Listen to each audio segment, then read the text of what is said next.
Viewers, market में एक नई बैटरी लॉन्च हो गई है। नमक से चलने वाली बैटरी सोडियम आयन बैटरी है। और पहले लिथियम बैटरी के बारे में आपने सुना था, उसके बाद LiFePO4 बैटरी आई। LiFePO4 जो बैटरी है उसके life cycle lithium ion battery से ज्यादा होते हैं, लेकिन सोडियम आयन बैटरी ऐसी बैटरी है जिसके लाइफ साइकिल भी लिथियम आयन बैटरी के इक्वल या उससे ज्यादा हैं, यानी कि इसके भी 2000 से लेकर 5000 तक लाइफ साइकिल हैं। और इसकी सबसे बड़ी बात यह है कि ये सबसे सस्ती बैटरी है, क्योंकि ये नमक से तैयार होती है और नमक जो है वो दुनिया में बहुत ज़्यादा सस्ती चीज़ है और पाकिस्तान में ख़ास तौर पे इसके बड़े ज़खायर पाए जाते हैं। और इसके अलावा समुद्रों में भी नमक के काफ़ी ज़्यादा बड़े ज़खायर पाए जाते हैं। अभी ये बैटरी पाकिस्तान में तो अवेलेबल नहीं है, लेकिन आप इसको ऑनलाइन परचेज कर सकते हैं। आप अमेज़ॉन से परचेज कर सकते हैं या फिर कुछ और ऑनलाइन स्टोर ऐसे हैं जहाँ पर ये बैटरी आपको देखने को मिलेगी। और ये सस्ती इसलिए है क्योंकि इसकी प्राइस अगर आप कंपेरिजन करें तो 48 वोल्ट में जो 100 एम्पेयर लिथियम बैटरी आती है उसकी प्राइस अप्रॉक्सीमेटली 2.5 लाख से लेकर 3 से 4 लाख या 4.5 लाख तक की वो मिलती है अच्छी क्वालिटी में अगर परचेज करें।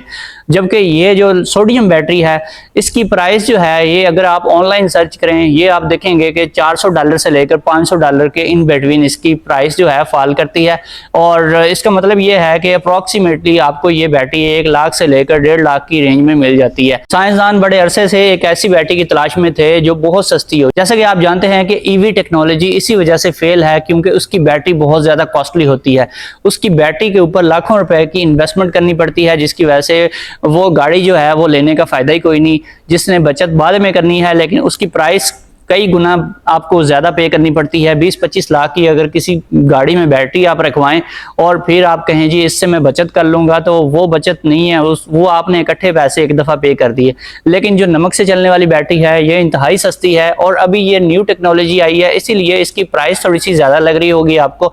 और इन फ्यूचर इसकी प्राइस मज़ीद गिरने वाली है क्योंकि 2025 में इसकी बहुत बड़ी खेप तैयार होने वाली है और ये बहुत तेज़ी से पूरी मार्केट में छा जाएगी। क्योंकि अभी ये बैटरी पाकिस्तान में नहीं बन रही, सिर्फ और सिर्फ चाइना और अमेरिका में ही तैयार हो रही है, इसलिए इसकी प्राइस बहुत ज़्यादा है। और जब पाकिस्तान में ये तैयार होगी तो फिर आपको जैसा कि पता है कि पाकिस्तान में सबसे बड़े दुनिया के नमक के ज़खायर पाए जाते हैं, तो यहाँ पर जो बैटरी तैयार होगी वो बहुत ही सस्ती होगी। इसकी भी केमिस्ट्री लिथियम आयन बैटरी से मिलती जुलती है। सिर्फ एक डिफरेंस है कि लिथियम बैटरी में लिथियम आयन की मूवमेंट से बैटरी चार्ज और डिस्चार्ज होती है, जबकि सोडियम आयन में सोडियम आयन की मूवमेंट से बैटरी चार्ज या डिस्चार्ज होती है।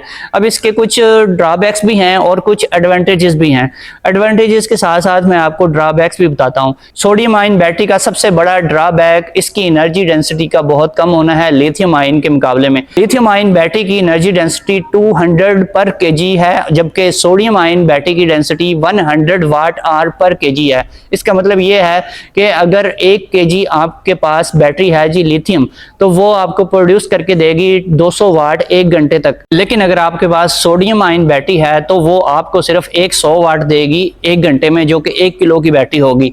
और इसका मतलब ये है कि अगर आप एक बैटरी लेते हैं लिथियम आयन में जिसका वेट है 10 केजी और आप लेते हैं उसी साइज में सोडियम की बैटरी, तो आपको 20 केजी वाली सोडियम बैटरी जो है वो 10 केजी वाली लिथियम बैटरी के इक्वल एनर्जी जनरेट करके देगी। इसका मतलब ये है कि आप सोडियम बैटरी को किसी मोबाइल फ़ोन में या फिर मोबाइल डिवाइसेस छोटी मोटी जो होती हैं उनमें यूज़ नहीं कर सकते, क्योंकि वहाँ पर बहुत ज़्यादा वेट बन जाता है। इसलिए ऐसी डिवाइसेस में आप सिर्फ और सिर्फ लिथियम आयन बैटरीज को ही यूज़ कर सकते हैं। अभी सोडियम आयन बैटरी ने टोटली लिथियम आयन बैटरी को रिप्लेस नहीं किया, लेकिन इसके ऊपर एक्सपेरिमेंट्स जारी हैं और इन फ्यूचर इसकी क्वालिटी और डेंसिटी भी बहुत ज़्यादा बेहतर हो जाएगी। सोडियम आयन बैटरी का सबसे बड़ा एडवांटेज ये है कि ये बैटरी जल्दी ख़राब नहीं होती। इसको ओवरचार्ज भी करवाएं तो ये जल्दी ख़राब नहीं होती, क्योंकि इसकी रीज़न ये है जितनी भी अब तक बैटरीज आप यूज़ कर रहे हैं जो मार्केट में अवेलेबल हैं, चाहे लेड एसिड बैटरीज हैं चाहे लिथियम आयन बैटरीज हैं, उनको आप 10 वोल्ट से नीचे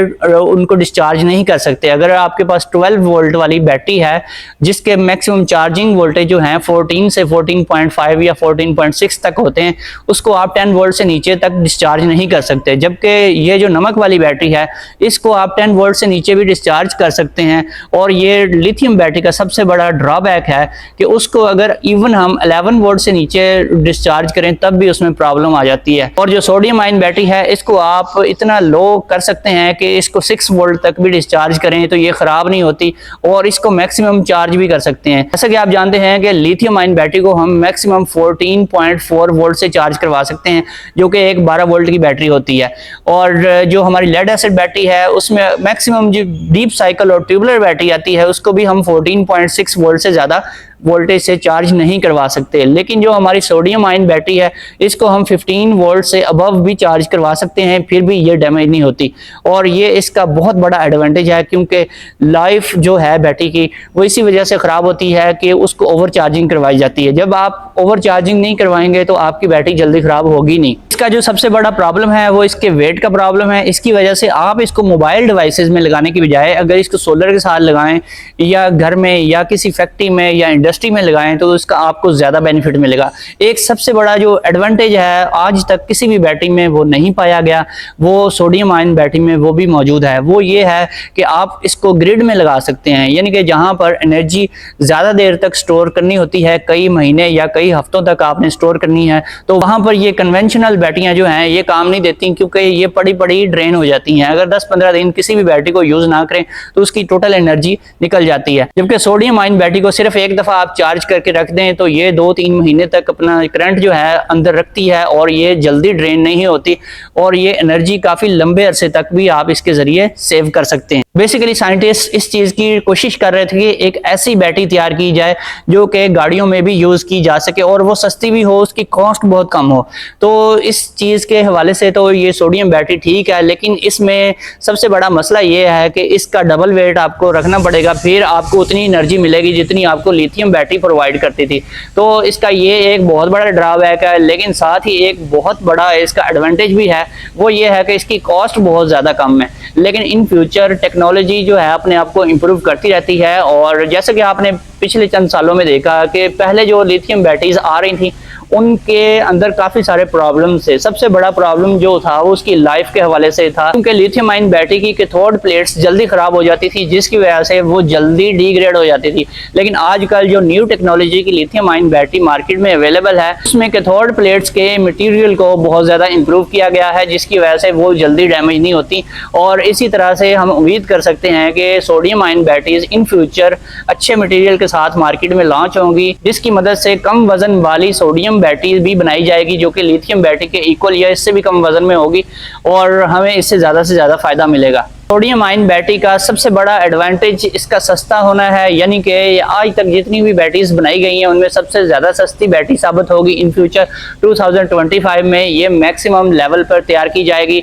और इसका जो इससे बड़ा भी एडवांटेज है वो ये है कि इसको लॉन्ग पीरियड के लिए एनर्जी अपने अंदर ये सेव कर सकती है। जैसा कि आप जानते हैं कि बाकी जितनी भी बैटरियां हैं वो लंबे अरसे तक अपने अंदर एनर्जी को स्टोर नहीं कर सकती। दोस्तों फिर मिलेंगे नेक्स्ट वीडियो में। ओके, अल्लाह हाफिज़।